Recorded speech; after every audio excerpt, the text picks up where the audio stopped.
Humiliation is a bitter pill, but vengeance served legally cold is a rare delicacy. When a high society scandal erupted, catching a prominent developer in a hotel lobby with a 22-year-old model on a viral live stream, everyone expected his quiet, devoted wife to simply crumble. Instead, she sits upright in a mahogany-paneled courtroom, watching her soon-to-be ex-husband arrogantly demand the keys to their sprawling, custom-built Hamptons estate.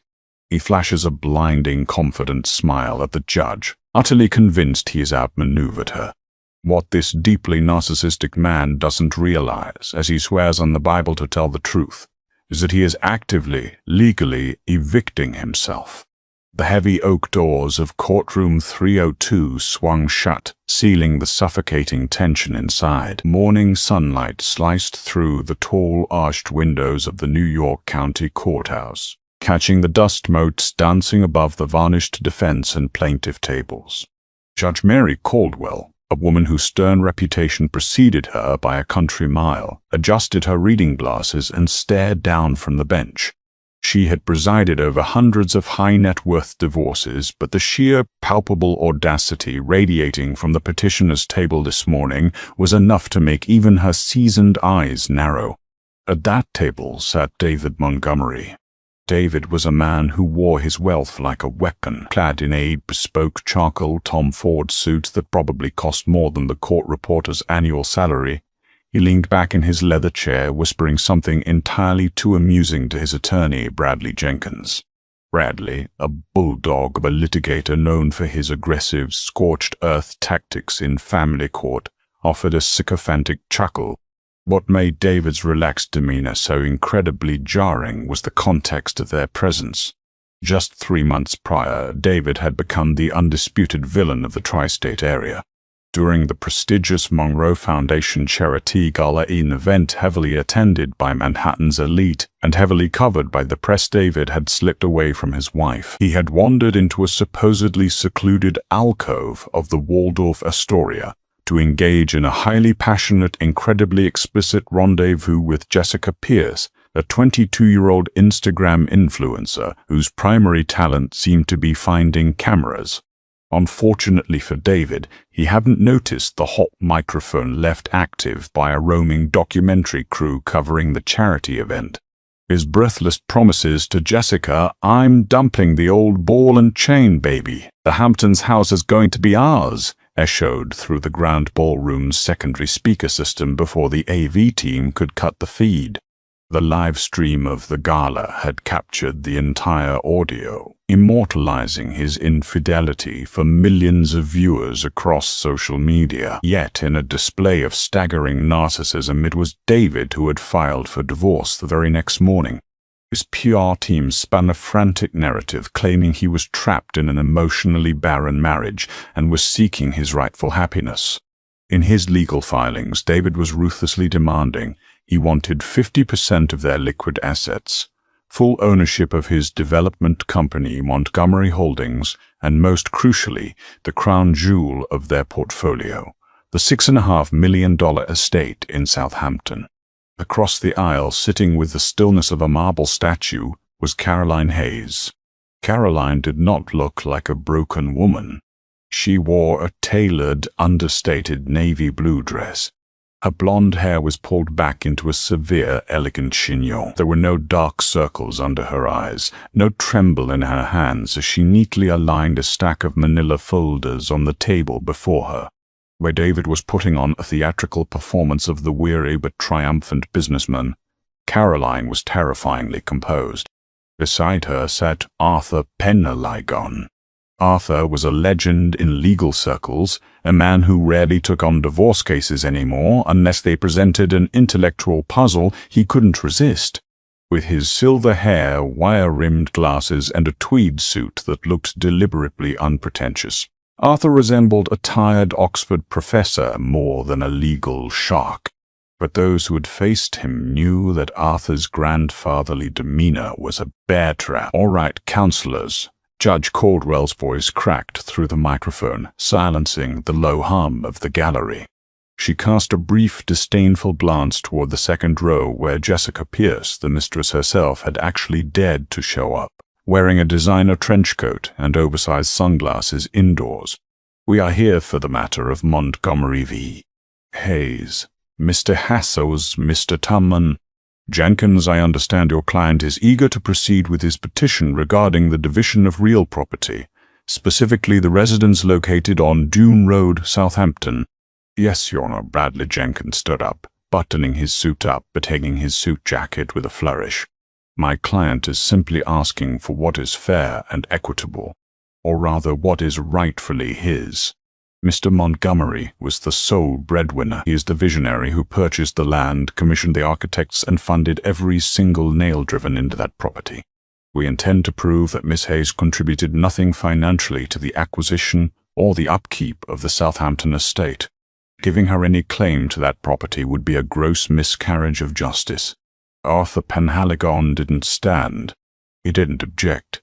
He simply leaned over and pushed a single thin file toward Caroline. She didn't open it. She just rested her manicured hand flat on top of it, her eyes locked on David. David met her gaze and offered a smug, patronizing smile. He mouthed the words, "It's over." Caroline didn't blink. She just offered a tiny, almost imperceptible nod. "Yes, David," she thought, tracing the edge of the closed folder. "It absolutely is." The morning proceeded with the agonizing slowness typical of family court.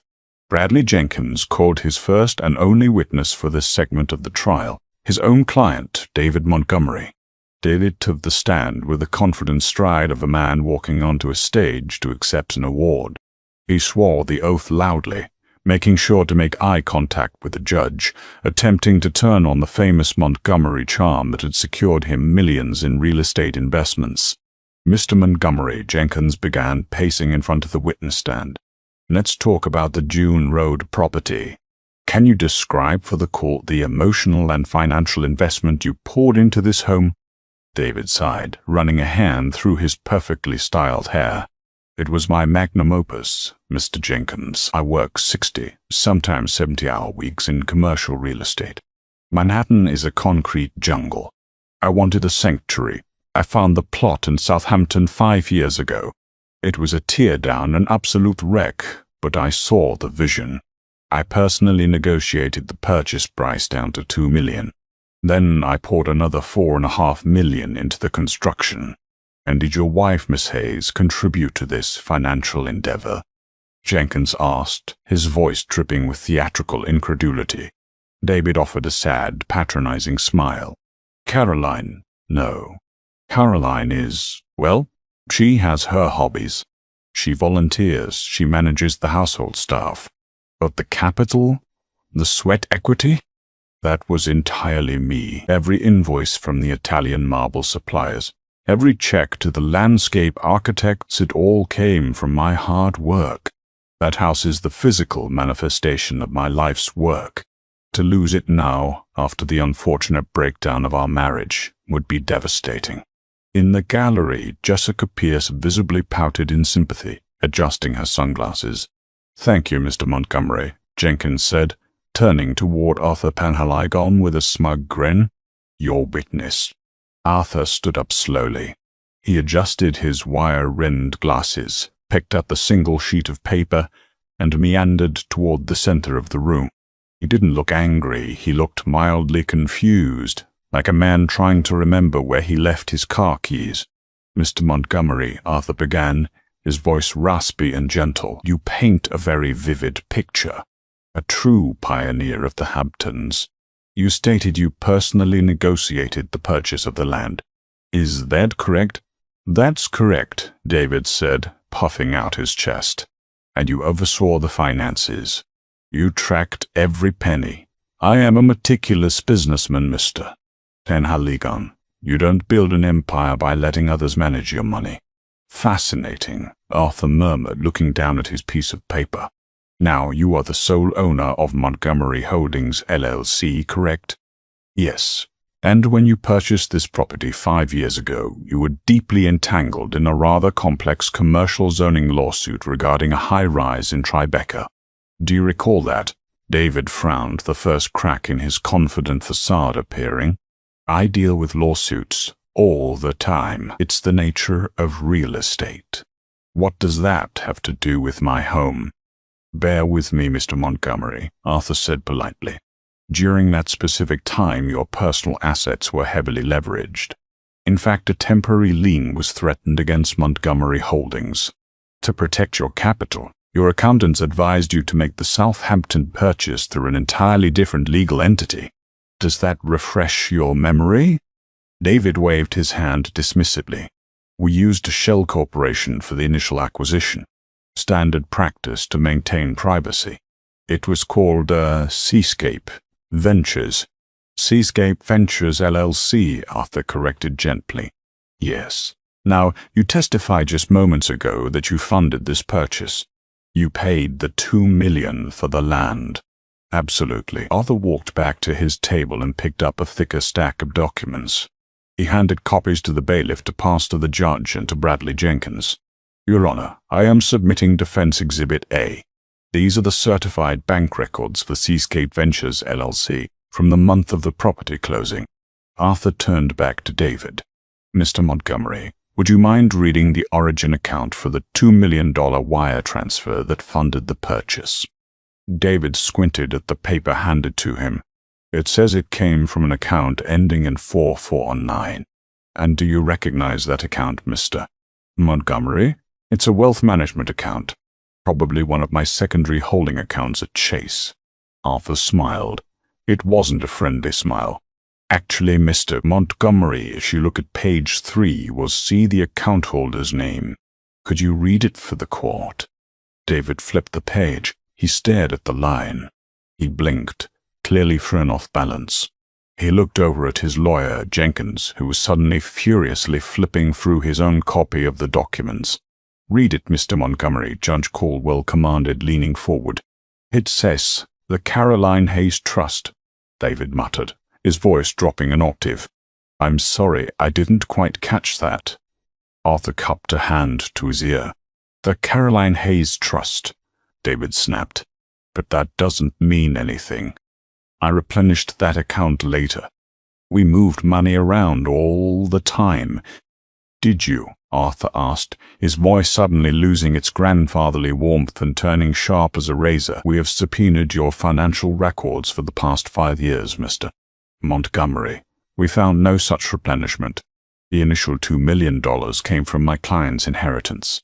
But let us move past the purchase. Let us talk about the construction. The $4.5 million in Italian marble and imported oak you so poetically described. Arthur handed another folder to the bailiff. Defense Exhibit B, Your Honor. The final deed of trust and the master property title filed with Suffolk County. Bradley Jenkins stood up, his face flushed. Objection, Your Honor.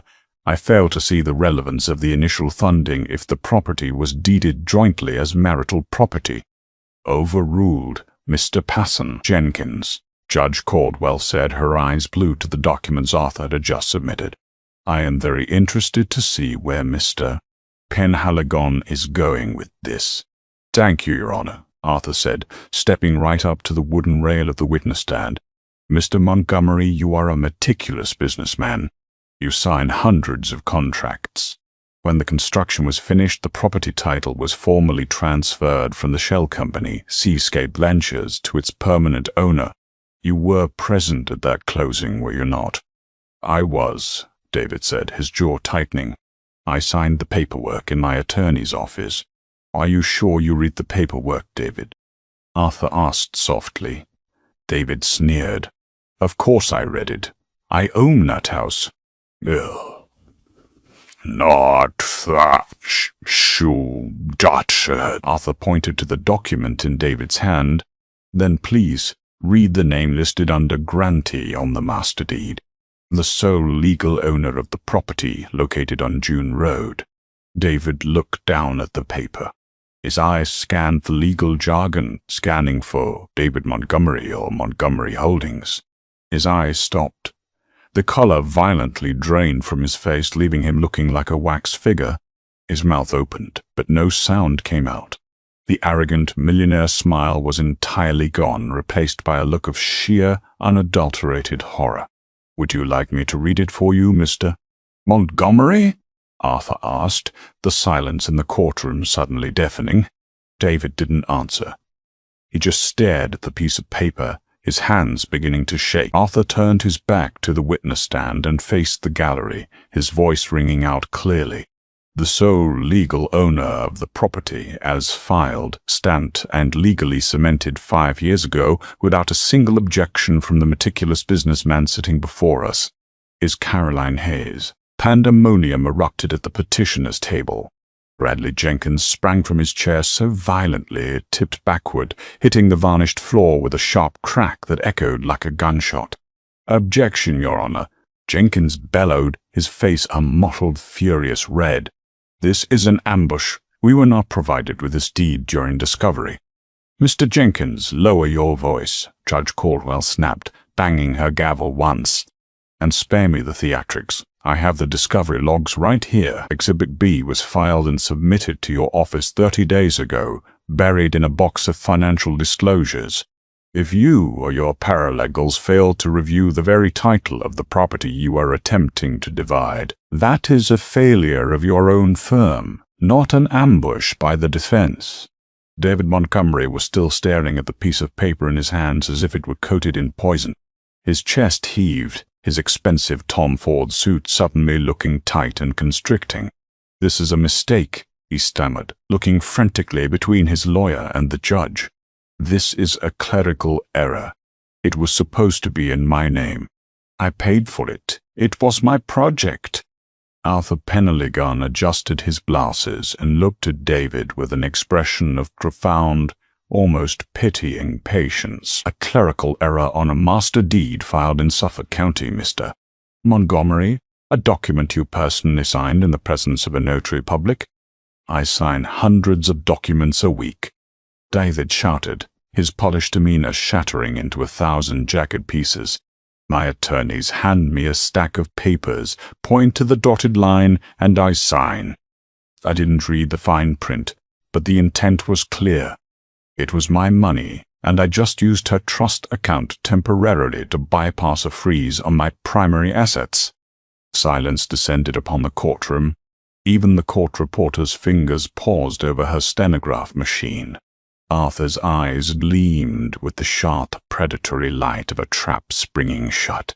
He didn't look at David. He looked directly at Judge Caldwell. "Your Honor," Arthur said, his voice dropping to a dangerously quiet volume, "let the record reflect that the petitioner just admitted, under oath, to intentionally moving funds and obfuscating property ownership to bypass a legal freeze on his assets during the 2019 Tribeca zoning litigation."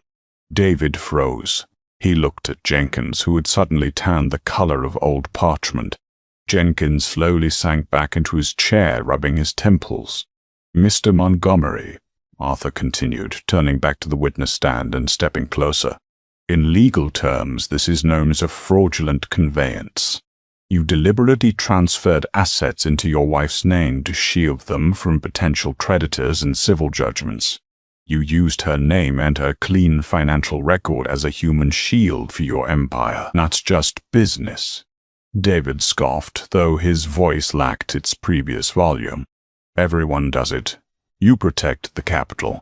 But between a husband and wife, it's still joint property. We both knew the deal." "Did you?" Arthur asked, "because my client never signed any secondary agreement relinquishing her rights to the property. When you deeded the house solely to Caroline Hayes to protect your own skin, you made a legal gift. The law is very clear, Mr. Montgomery. Under the doctrine of unclean hands, a court of equity will not assist a person who has acted in bad faith. You cannot hide an asset in your wife's name to defraud your creditors, and then come to this court begging for us to undo the transaction just because you decided you'd rather sleep with a 22-year-old. Noctio.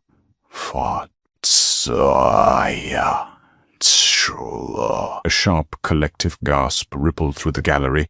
In the second row, Jessica Pierce shrank down into her trench coat, pulling her oversized sunglasses tighter against her face. Judge Caldwell leaned over the bench, her expression as hard as granite. "Mr. Montgomery, are you asking this court to essentially enforce a fraud? You want me to declare that the deed is invalid because your true intention was to hide your money from a legitimate lawsuit?" "No, Your Honor, David stuttered, desperately looking to Jenkins for a lifeline. But Jenkins was staring at his legal pad, entirely out of place. If he argued that David owned the house, he was admitting his client committed financial fraud.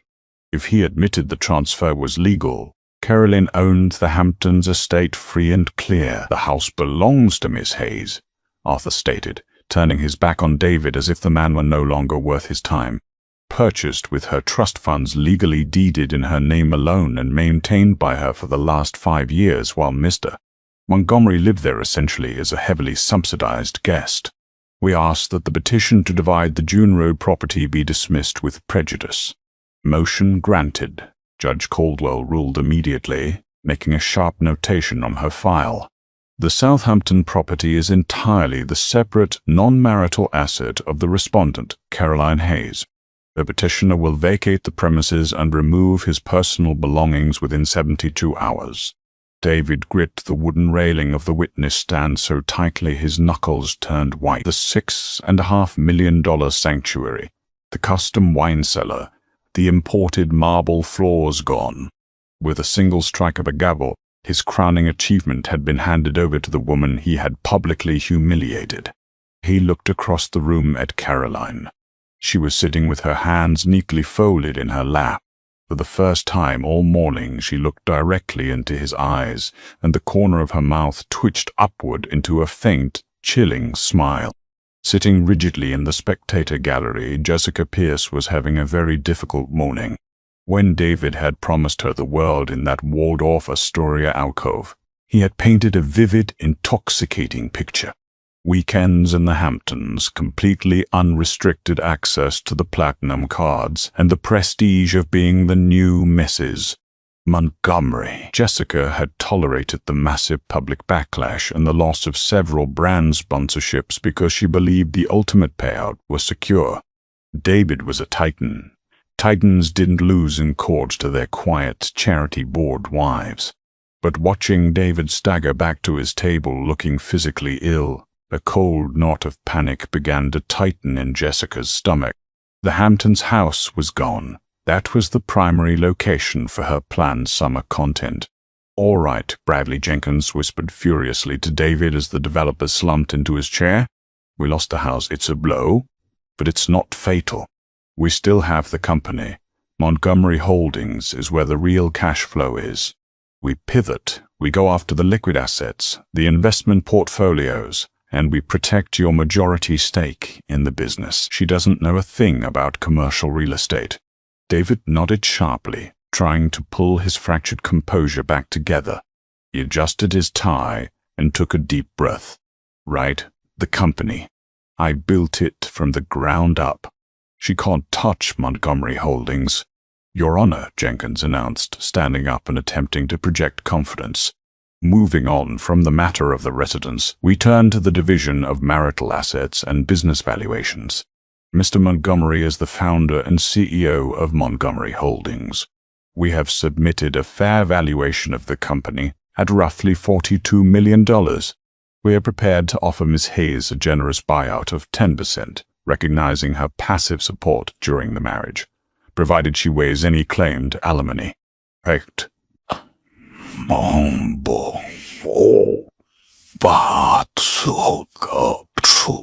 Judge Caldwell raised an eyebrow. 10%, Mr. Jenkins. For a marriage that lasted 12 years. Ms. Hayes played absolutely no role in the generation of that wealth, Your Honor," Jenkins argued. "She did not sit on the board. She did not negotiate the acquisitions. Giving her half of the company she doesn't understand would cripple its operational capacity." Arthur Peneligon rose slowly, bringing another manila folder with him. He walked over to Caroline, who finally opened the file resting under her hand. She pulled out a single, heavily redacted document and handed it to Arthur. "Your Honor," Arthur said, his voice smooth and conversational. Mr. Jenkins speaks passionately about his client's brilliant corporate leadership. And it is true, Mr. Montgomery is the CEO. He holds the title. He has the corner office. He does the interviews with Forbes. Arthur walked toward the center of the room. But titles can be quite misleading, wouldn't you agree, David? David glared at him. I own my company. I hold all the voting shares. You did, Arthur corrected softly. Rise up until the market crash of 2020. David's breath hitched. Let's take a walk down memory lane, Arthur addressed the court. In the spring of 2020, commercial real estate took an unprecedented hit. Montgomery Holdings was over-leveraged on 3 massive commercial projects in Midtown. The banks called in the loans. The company was facing immediate, catastrophic bankruptcy. Objection relevance.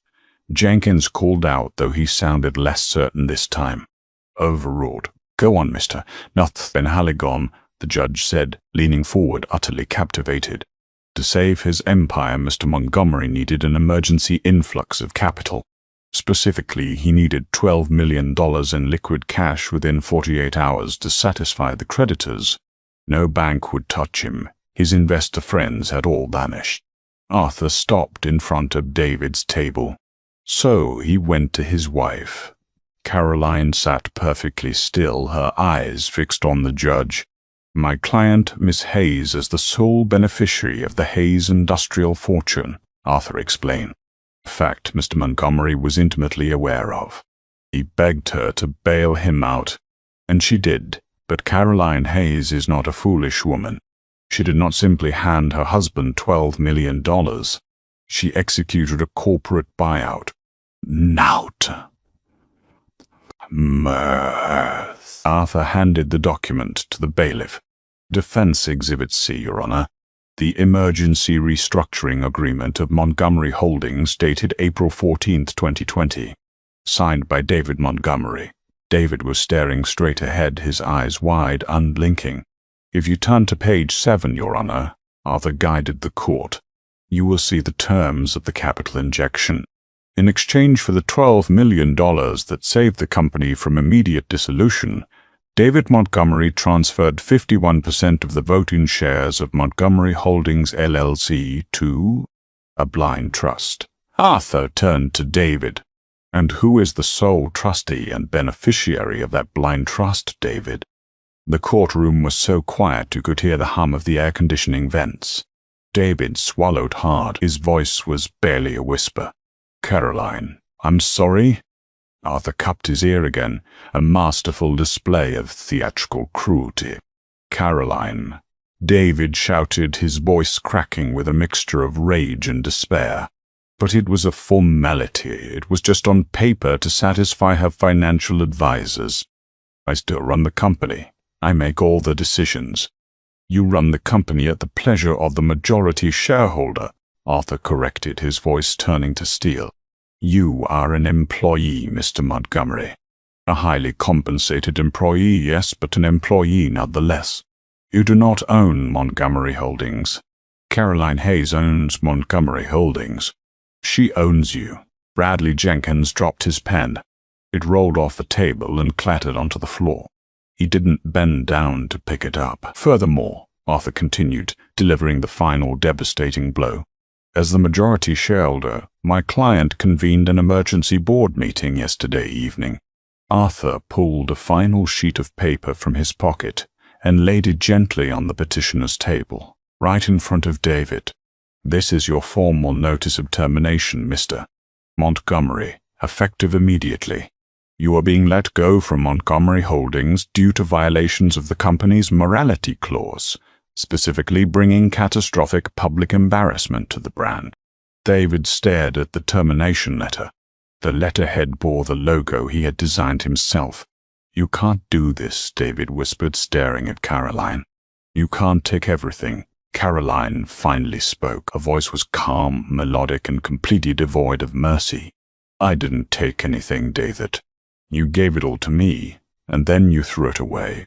For a long, suspended moment, the only sound in courtroom 302 was the frantic scratching of the court reporter's machine.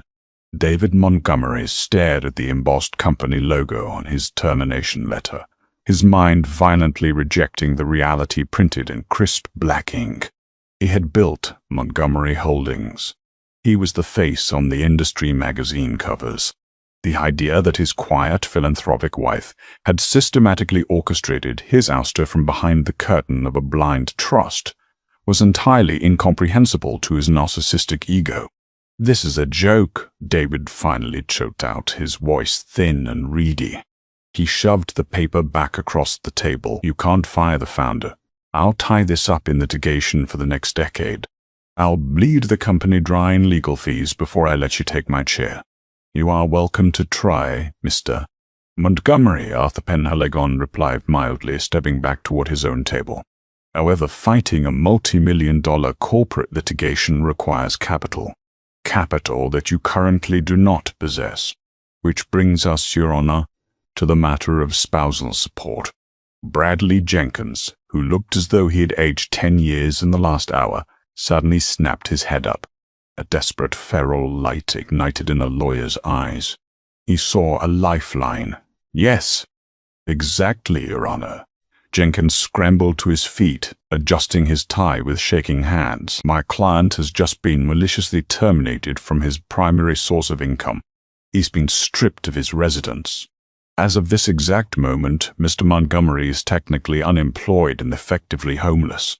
Given the staggering wealth now consolidated in Ms.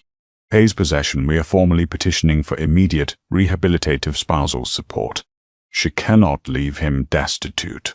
A low murmur of disbelief rippled through the gallery. The audacity of a man publicly cheating on his wife, attempting to steal her house, and then demanding alimony when outmaneuvered was staggering. Judge Caldwell pinched the bridge of her nose, clearly fighting the urge to rub her temples. "Mr. Jenkins," the judge said, her voice dripping with dangerous restraint, "are you seriously asking this court to mandate that Miss Hayes pay alimony to the man she just fired for cause after he committed financial fraud to hide assets from creditors?" "The law is blind to emotion, Your Honor," Jenkins argued, leaning heavily on the table. "Need and ability to pay are the primary factors. Miss Hayes has the ability. Mr. Montgomery now clearly has the need." Arthur didn't laugh, but his eyes crinkled with genuine amusement. He slowly opened a third, significantly thicker manila folder. "Your Honor, we fully anticipated this rather shameless pivot. We do not deny that Mr. Montgomery is suddenly facing a severe liquidity crisis. However, we vehemently dispute the assertion that he is destitute, or that Miss Hayes owes him a single dime." Arthur signaled to his paralegal, who wheeled a small cart to the center of the room, loaded with bound ledgers. When Miss Hayes assumed majority control of Montgomery Holdings in 2020, she quietly initiated a comprehensive forensic audit of the company's operating accounts, Arthur explained, pulling the top ledger from the stack. "What we discovered was not just mismanagement, but systemic, brazen embezzlement." David's head snapped up. "Embezzlement? That's slander." "It is accounting, David," Arthur corrected. "Defense Exhibit D, Your Honor. The personal ledger of Mr. Montgomery's business expenses over the past 36 months. You will find that Mr. Montgomery utilized corporate funds legally belonging to the shareholders, namely my client, to finance a secondary, highly extravagant lifestyle." Arthur began to read from a highlighted sheet. Item, a 2-year lease on a penthouse apartment in the financial district, signed under a corporate subsidiary, utilized exclusively by Miss Jessica Pierce. Cost $14,000 a month. Item, a 2023 Mercedes G-Wagon, purchased under the company's fleet vehicle program, currently registered to and driven by Miss Pierce. Item, over $400,000 in jewelry, designer clothing, and first-class travel to Milan, Singh, Barts, and Paris, all billed to the Montgomery Holdings Executive Entertainment account. Now, in the second row of the gallery, Jessica Pierce suddenly sat bolt upright. The oversized sunglasses could not hide the sheer panic blooming across her face. Over a period of 3 years, the petitioner misappropriated approximately $0.4 million of company capital to fund his infidelity, Arthur stated, his voice ringing through the silent room. Furthermore, under New York state law, the dissipation of marital assets for the purpose of carrying on an extramarital affair is grounds for an unequal distribution of remaining property. He has already spent his theoretical alimony, Your Honor. He spent it on Cartier bracelets and a penthouse for his mistress. Judge Caldwell's eyes flicked from the ledger to David, her expression one of utter disgust. Mr. Montgomery, did you charge a luxury vehicle for your Parama to your corporate fleet account? David's mouth opened and closed. He looked at Jenkins. Jenkins was staring blankly at the wall, mentally calculating his own malpractice insurance deductibles. It was a promotional expense, David stammered, sweat beading on his forehead. She's an influencer. It was brand visibility for the company. A Mercedes registered in her personal name is not a promotional expense. It is theft, Judge Caldwell snapped. She turned to Arthur. Mr. Eftruder Penhaligon, what is your motion regarding this? As the majority shareholder, my client has drafted a civil complaint for corporate fraud and embezzlement, Arthur said smoothly. However, Hayes is willing to waive criminal reporting and civil litigation regarding the stolen $2.4 million, provided Mr. Buth. Montgomery immediately waives any and all claims to spousal support, legal fee reimbursement, and the remaining joint checking accounts. Arthur turned slightly, allowing his gaze to sweep over the gallery. Of course, this waiver does not protect the recipient of those stolen funds. The company fully intends to repossess the G-Wagon and place a lien on the jewelry and designer goods illegally purchased with corporate money, unless Miss Pierce wishes to repay the $2.4 million herself. The reaction was instantaneous. Jessica Pierce did not scream. She did not cry. She simply engaged in a brutal, rapid calculus of self-preservation, realizing she was sitting on a mountain of stolen merchandise, legally tethered to a man who was now unemployed, broke, and facing civil fraud charges. Her decision was made in seconds. Jessica stood up. She grabbed her $300 matcha latte and her stolen Birkin bag. She did not look at David. She simply turned on her heel, the sharp clack of her Louboutins echoing off the mahogany walls, and walked out of the courtroom, letting the heavy oak doors slam shut behind her. David watched her go, his chest heaving.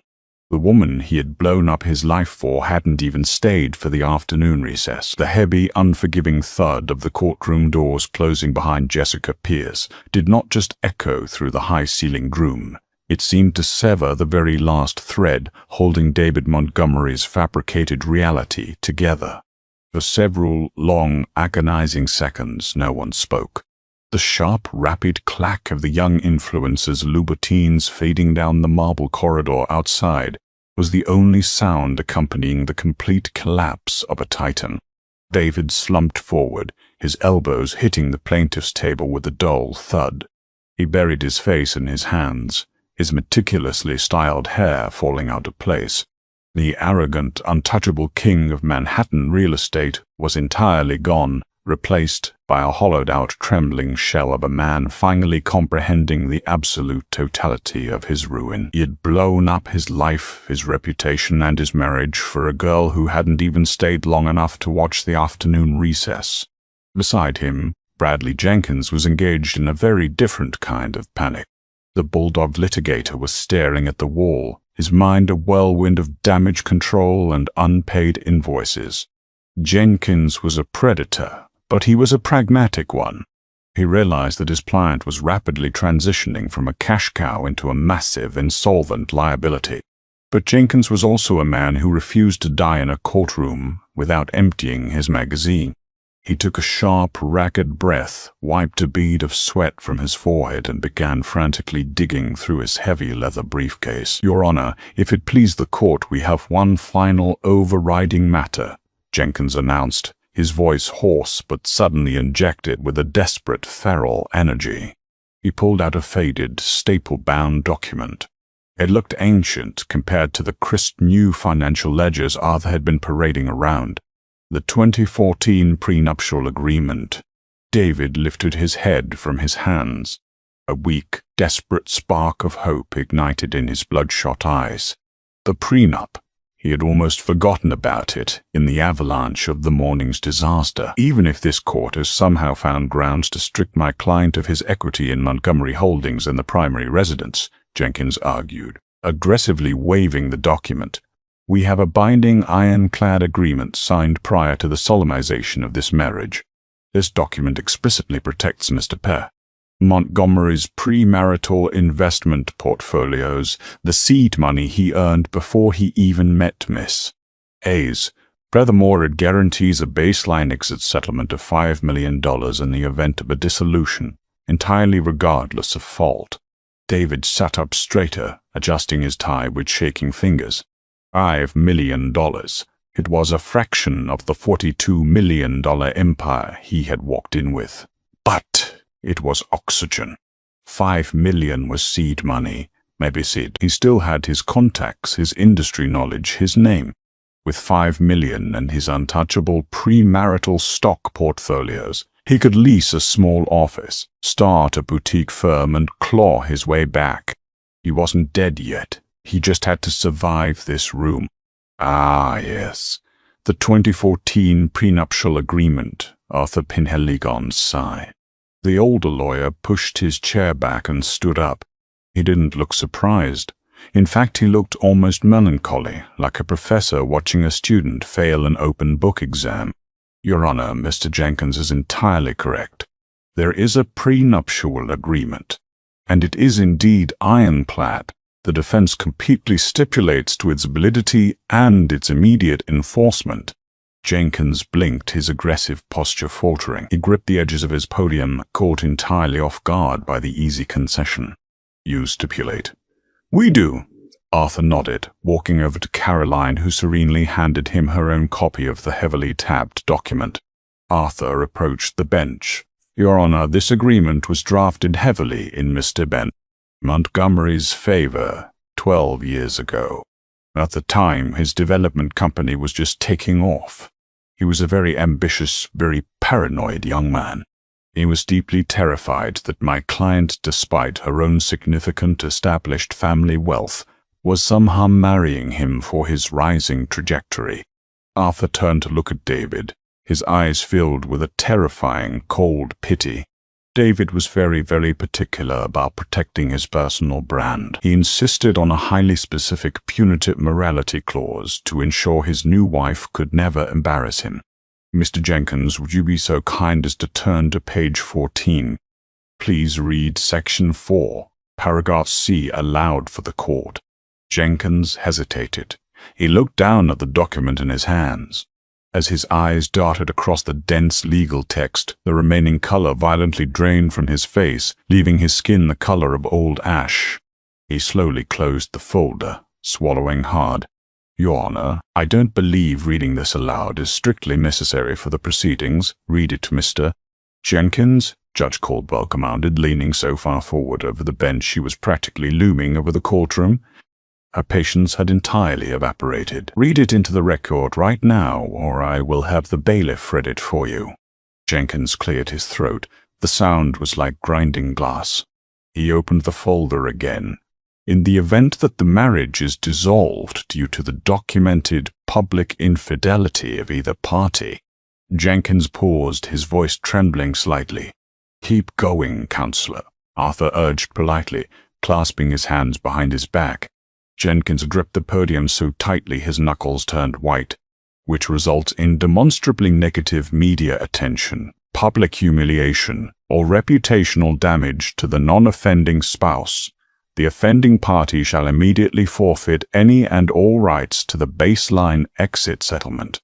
A heavy, suffocating silence fell over the room. David's eyes widened, the oxygen instantly sucked back out of his lungs. Furthermore, Jenkins croaked, finishing the clause, The offending party shall surrender all claims to their premarital investment portfolios, transferring sole unencumbered ownership of said portfolios to the non-offending spouse as liquidated damages for reputational harm. Arthur adjusted his wire-rimmed glasses and turned to face the gallery, speaking clearly and deliberately. David drafted this exact clause, Your Honor. He wanted to ensure that if Caroline ever humiliated him in the press, he could ruin her financially. He was so utterly terrified of public embarrassment that he created a legal guillotine designed to sever the offender from every dime they possessed. Nada, sai, fall, hamma, sai. Arthur gestured toward the empty gallery seat where Jessica had been sitting. 3 months ago, Mr. Montgomery engaged in a highly explicit sexual encounter while wearing a live active microphone during the Monroe Foundation Gala, a charity gala that was actively live-streamed to over 2 million unique viewers. The recording of his promises to his mistress was subsequently broadcast on every major news network, tabloid, and social media platform in the country. Arthur turned back to the judge, his voice ringing with absolute finality. We formally submit the audio and video recordings of the gala as Defense Exhibit E. We assert that this undeniably constitutes documented public infidelity, resulting in demonstrably negative media attention and severe reputational damage to my client. David was trembling violently now, his hands gripping the edge of the table. You can't do this. Those were my accounts before I even met her. That's my money. You can't take my past.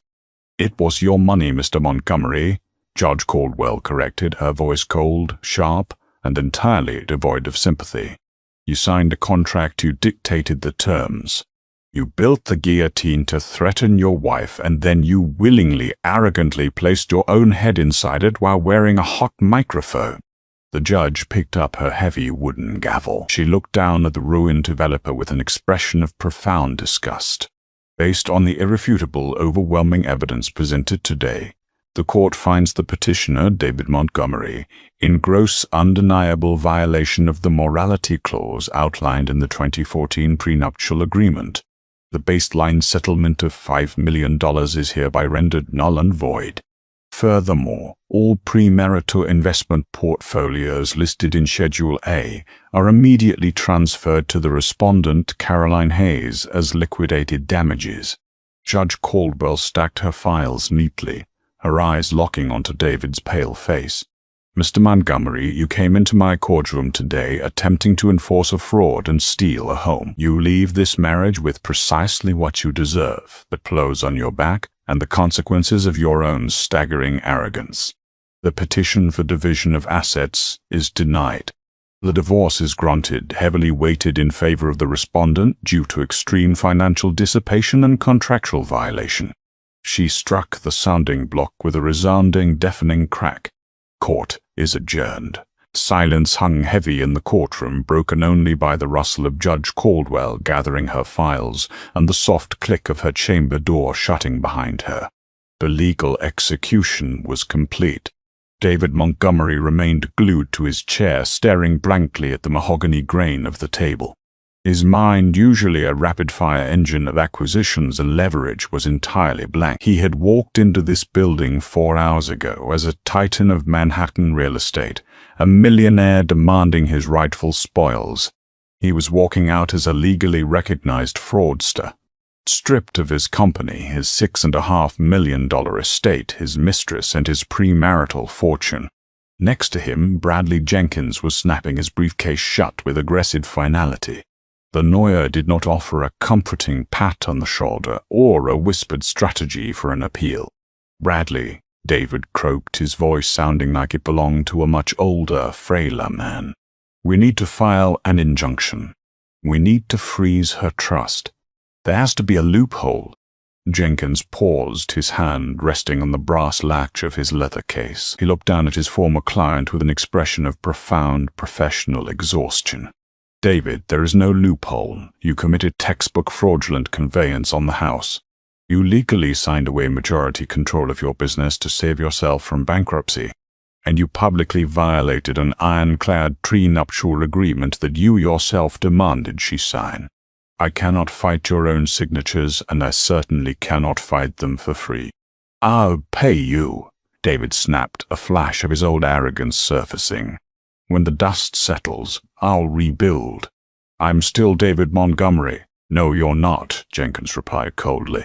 You're a liability, and given that your only remaining assets are frozen under a corporate embezzlement investigation, my firm will be dropping you as a client effective immediately. I suggest you find a very cheap public defender for the civil fraud suit your wife is drafting. Goodbye, David. Jenkins turned and walked briskly down the center aisle, not looking back. Left entirely alone, David finally forced himself to stand. His legs felt like lead. As he turned toward the gallery exit, he saw Caroline. She was standing near the heavy oak doors with her attorney, Arthur Penhaligon. Arthur was quietly sliding files into a battered canvas satchel, looking like a grandfather packing up after a mild afternoon at the library. Caroline stood perfectly straight, smoothing a non-existent wrinkle from her navy blue dress. She looked serene, unbothered. David felt a sudden blinding surge of irrational rage. He closed the distance between them, his fists clenched at his sides. You planned this, David hissed, his voice echoing in the empty, cavernous room. You sat there for 3 years, knowing you held the strings to my company, and you just smiled and poured my coffee. Caroline turned to face him, her expression infuriatingly calm. I didn't plan your financial mismanagement, David. Nor did I force you to siphon shareholder capital to buy jewelry for a 22-year-old girl. I simply protected my family's legacy from your incompetence. The prenup, David pushed closer, his face inches from hers. You took my seed money, the money I made before I even knew your name. It's theft. Arthur Penhaligon cleared his throat, stepping smoothly between them. I would advise you to monitor your volume, Mr. Montgomery, and your physical proximity. The bailiffs are still in the hallway. David ignored the old lawyer, keeping his bloodshot eyes locked on his ex-wife. It was a freak accident, a hot microphone at a charity gala, a 1-in-a-million stroke of bad luck. If that documentary crew hadn't left their feed running, you would have gotten nothing. I would have walked away with half. Caroline tilted her head slightly, studying him as if he were a particularly slow-witted child. A faint, chilling smile touched the corners of her lips. David, she said softly, her voice carrying the velvet weight of old money and absolute power. You have always been so utterly obsessed with the spotlight, you never bothered to look at who was paying for the electricity. David frowned, the anger momentarily derailed by confusion. What are you talking about? The Monroe Foundation Gala, Caroline clarified, her tone conversational. It was a beautiful event, but charities are always so desperate for sponsors, especially for unglamorous things like audio-visual production and live-streaming logistics. A cold, heavy dread began to pool in the pit of David's stomach. Who do you think sponsored the documentary crew? Caroline asked, her eyes devoid of any warmth. Who do you think hired the specific AV company that just so happened to leave a roaming microphone active in the supposedly secluded alcove you frequented every year? David physically took a step back, the breath rushing from his lungs. No, you couldn't have. The AV company is a subsidiary of Apex Media, Arthur chimed in helpfully, adjusting his wire-rimmed glasses, which, as it turns out, is entirely owned by the Caroline Hayes Trust.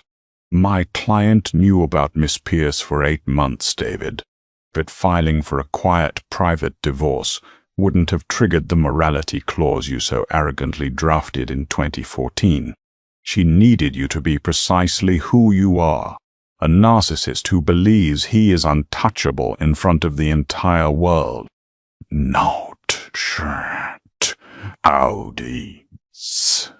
David stared at the woman he had been married to for 12 years, realizing with terrifying clarity that he had never actually known her at all.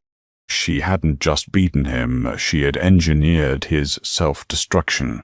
She had built the maze, placed the cheese, and watched him eagerly snap his own neck in the trap. "You're a monster," David whispered, his voice trembling. "No, David," Caroline replied, turning toward the heavy oak doors. "I am simply a meticulous businesswoman. You taught me that you have to protect the capital. I just protected mine." She pushed the door open. The immediate roar of the paparazzi waiting in the marble hallway flooded the room. Camera flashes exploded like lightning, capturing the pale, ruined face of the former Titan standing in the shadows, and the poised, untouchable silhouette of the woman walking out into the light. Revenge is rarely a screaming match in the rain. The most devastating victories are executed in absolute silence, buried beneath layers of legal ink and undeniable patience. David Montgomery's catastrophic downfall serves as a chilling reminder that arrogance is a liability, and the people you underestimate are often the architects of your undoing. He thought he was playing the board, never realizing his quiet wife actually owned the entire casino. If this masterclass in legal karma and stealth wealth strategy left you completely speechless, make sure to hit that like button to appease the algorithm. Share this video with anyone who needs a harsh reminder to always read the fine print, and drop a comment below telling us which courtroom twist shocked you the most. Don't forget to subscribe to the channel and turn on notifications so you never miss another unbelievable, real-life story of justice served ice cold.